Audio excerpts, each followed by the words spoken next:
Breaking news చూస్తున్నారు. హైదరాబాద్లోని మధురా నగర్లో అమానుష ఘటన చోటు చేసుకుంది.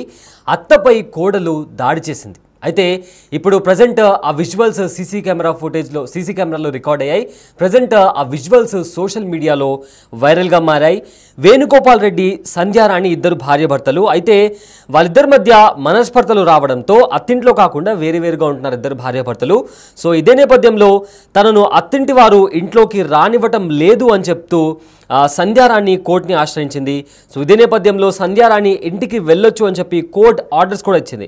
సో అదే నేపథ్యంలో దీంతో 18న అంటే ఈ నెల 18వ తేదీన కోర్టు ఆర్డర్స్తో సంధ్యారాణి అత్తారింటికి వెళ్ళింది. కోర్ట్ ఆర్డర్స్లో అడ్రస్ వేరుగా ఉందని, అక్కడి నుంచి వెళ్ళిపోవాలని అత్తమామ సంధ్యారాణిని కోరారు. దీంతో కోపంతో ఊగిపోయిన కోడలు అత్తపైన దాడి చేసింది. పిడుగుద్దులతో అత్తపైన దాడికి దిగింది. దీంతో అత్తకు తీవ్ర గాయాలయ్యాయి. వెంటనే దగ్గరలో ఉన్న హాస్పిటల్కి తరలించారు. అయితే నాగోల్ పిఎస్లో కోడలిపై అత్త ఫిర్యాదు చేసింది. ప్రజెంట్ ఆ విజువల్స్ సీసీటీవీ కెమెరాలో రికార్డ్ అవ్వడంతో సోషల్ మీడియాలో ఆ వీడియో చక్కర్లు కొడుతున్నాయి. సో ఒకసారి బిగ్ టీవీ స్క్రీన్ పైన ఆ విజువల్స్ చూసుకుంటే ఆ కోడలు సంధ్యారాణి ఎవరైతే ఉందో అత్తపైన దాడి చేస్తూ తనను లోపలికి నెట్టేసిన వైనం కూడా కనిపిస్తుంది. అక్కడ వారి మధ్య వాగ్వాదం కూడా చోటు చేసుకుంది. ఎవరైతే కోడలు సంధ్యారాణి ఉందో తను అత్తారింటికి వచ్చి ఆర్డర్స్ చూపించడంతో దాంట్లో అడ్రస్ వేరుగా ఉంది అని చెప్పడంతో వారిద్దరి మధ్య వాగ్వాదం చోటు చేసుకుంది. ఇదే నేపథ్యంలో అత్తపైన ఎదురు దాడికి దిగి పిడుగుద్దులతో అత్తపైన విరుచుకుపడి తనను లాగేసి ఒకసారి మనం విజువల్స్లో కూడా చూడొచ్చు. అత్తను గొంతు పట్టుకొని లాగుతూ తనపై దాడి చేస్తూ లాగుతుంది. ఆవిడ వయసు కూడా ఎవరైతే అత్త ఉందో కాస్త ఆవిడ వృద్ధురాలుగా కూడా కనిపిస్తుంది. ఆవిడను లాగి కింద పడేసే ప్రయత్నం కూడా చేసింది. ఆవిడ పైన పిడుగుద్దులతో విరుచుకుపడింది కోడలు సంధ్యారాణి. ఇదే నేపథ్యంలో వారిద్దరి మధ్య జరిగిన ఈ గొడవలో అత్తకు తీవ్ర గాయాలయ్యాయి. ఆవిడను దగ్గరలో ఉన్న హాస్పిటల్కి తరలించారు. అయితే నాగోల్ పిఎస్ పరిధిలో ఈ ఘటన చోటు చేసుకుంది. సో కోడలి పైన అత్త ఫిర్యాదు చేయడంతో దీనిపైన పోలీసులు ఇన్వెస్టిగేషన్ చేస్తున్నారు. సో రైట్ సైడ్ ఫ్రేమ్లో గాయపడిన అత్తకి సంబంధించిన విజువల్స్ మీరు బిగ్ టీవీ స్క్రీన్ పైన చూడొచ్చు.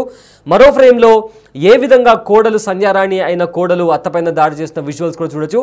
అయితే వీరిద్దరూ సంధ్యారాణి, వేణుగోపాల్ రెడ్డి భార్యాభర్తలు. అయితే అత్తింట్లో ఉన్నప్పుడు గొడవలు రావడంతో వేరే ఇంట్లో వీళ్ళు ఉండడం జరిగింది. కానీ సంధ్యారాణి కోర్టులో కేసు ఫైల్ చేసింది. అత్తింటి వాళ్ళు సతాయిస్తున్నారు, నన్ను ఇంట్లోకి రానివ్వట్లేదు అని చెప్పి కూడా తను కోర్టులో కేసు వేసిన నేపథ్యంలో కోర్టు సంధ్యారాణి అత్తారింటికి వెళ్ళొచ్చు అని తీర్పిచ్చింది. ఈ నేపథ్యంలో ఈ నెల 18న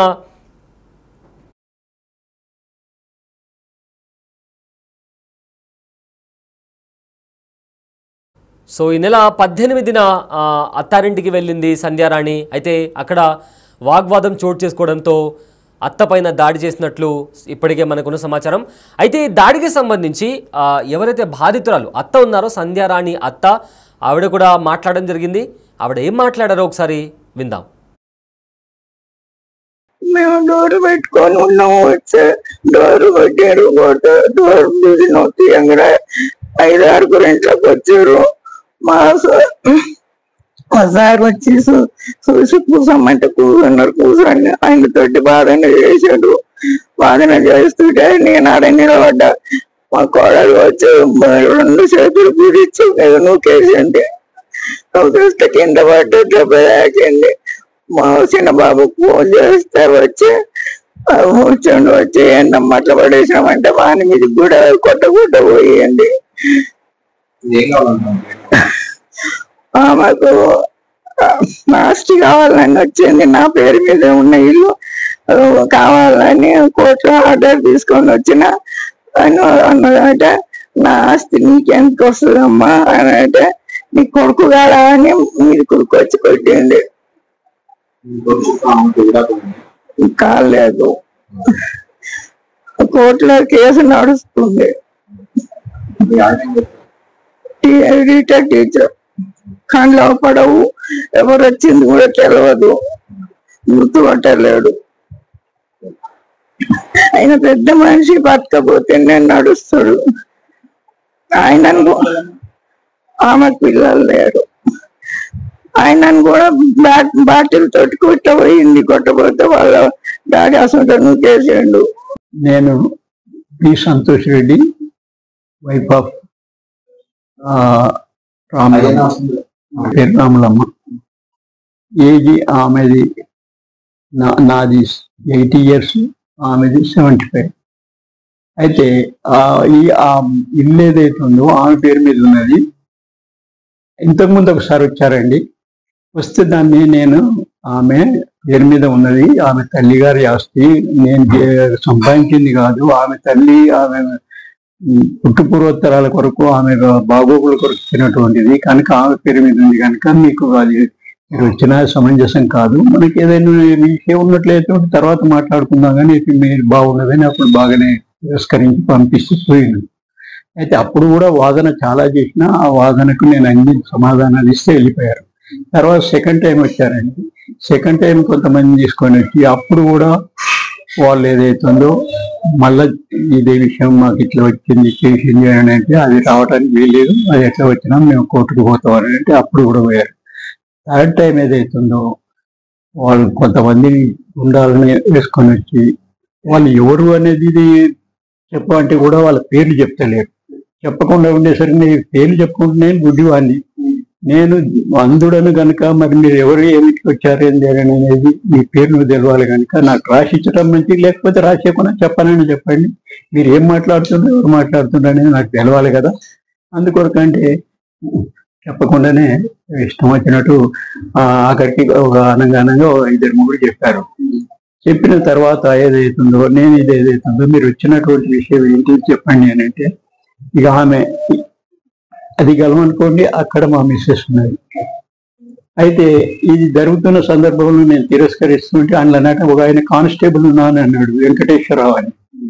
ఆయన ఏమంటాడు, మీ ఇల్లు ఇది మీద ఏదైతుందో ఇంతకుముందు చెప్పినాం కదా, దాని ప్రకారం ఇది కాదు అని అనేది ఆమె ఆ పేరు మీద ఉందని అన్నాం కదా, మళ్ళీ తీసుకొచ్చారంటే ఆర్డర్ ఇచ్చిండండి అన్నట్టు. ఆర్డర్ ఇచ్చినా మేము కోర్టుకు పోతామా, తప్పు ఏ రకంగా ఇచ్చిండ్రో ఏమో అని చదవంటే చదివి మీరు అట్లా ఇచ్చినట్లయితే నేను ఇంతకుముందు చెప్పిన ప్రకారంగా దాంట్లో ఏమని రావాలని అంటే మీకు ఇంతకుముందు మీకు కాదన్నారట, దాని ప్రకారంగా ఆమె పేరు మీద ఉన్నదని అన్నారట, అయినా కూడా ఇవ్వాలని రావాలి.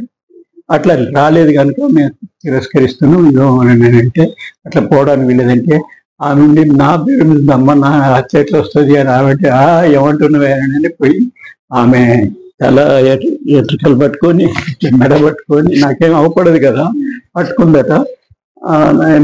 మెడబట్టుకొని నొక్కొని ఇదొక పోర్షన్ అదొక పోర్షన్, ఈ పోర్షన్ నుంచి నొక్కపోయి ఈ పోర్షన్ నుంచి ఆ పోర్షన్కి ఒక గలవ ఉంటాయి, ఆ గలవకు అవతల రూమ్లు ఉంటాయి, ఈ యువతల ఈ మధ్యన ఇది 2 పోర్షన్ల అది ఉంటుంది, అది మన కూడా ఉంటుంది.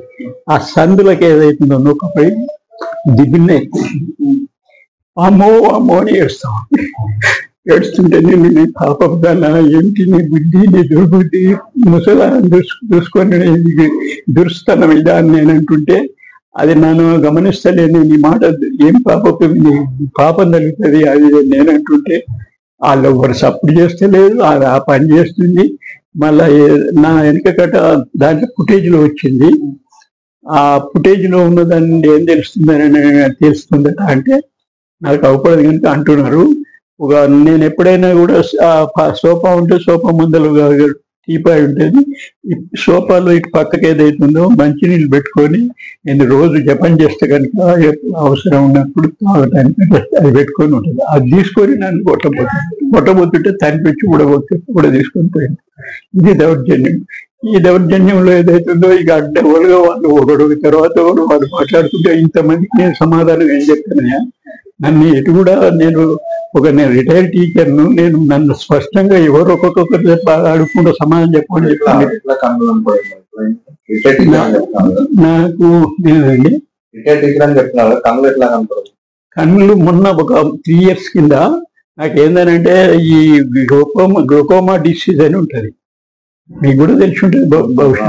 గ్లూకోమా డిసీజ్, గ్లూకోమా డిసీజ్ ఒక 35-40 అట్లా ఆ ప్రాంతంలో వచ్చింది. నాకు 35-40 years ఉన్న సందర్భంలో వచ్చింది. నేను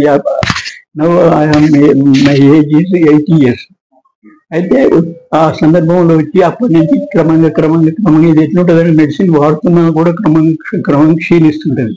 అట్లా క్షీణించి పోయి ఒక 3 సంవత్సరాల కింద ఏదైతుందో ఆ, ఈ ఈ సందర్భంలో ఆ విషయం ఎందుకని అకస్మాత్తుగా పోయింది అని అంటే ఈ దుర్సాన్ ఏదైతుందో 5 సంవత్సరాల కింద ఒక అది చేసింది. అమెరికా అమ్మాయి దోస్తు మాకు పైసలు పంపితే మాకు తెలియకుండా భార్యాభర్తలు వేరుండేది, మేము భార్యాభర్తలు ఒక కాలేజీలో ఉండేది.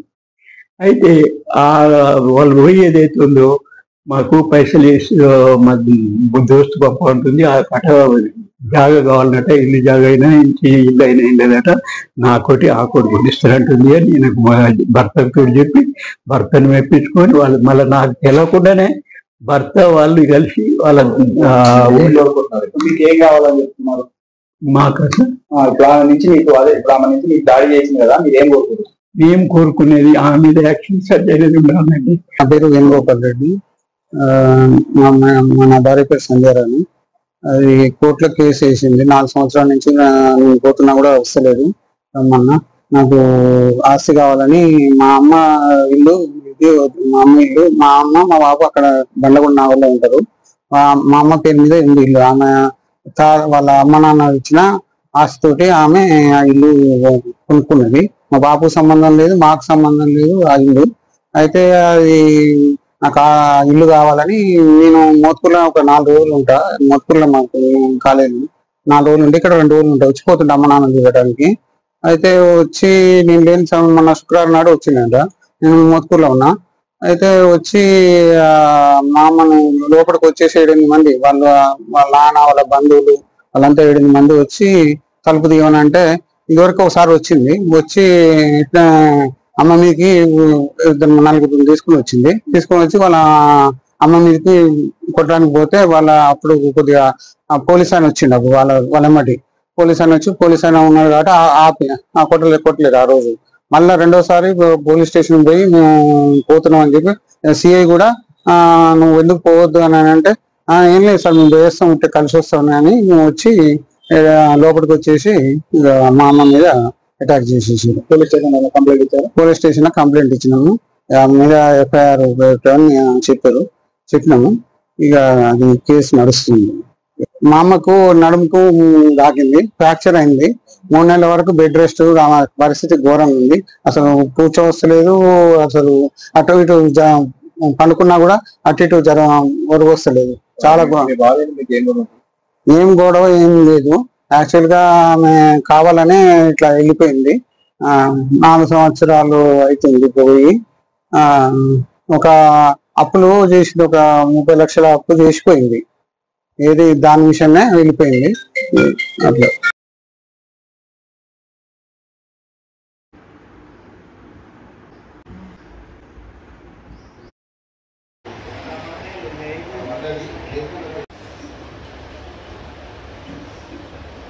లక్ష్మణ్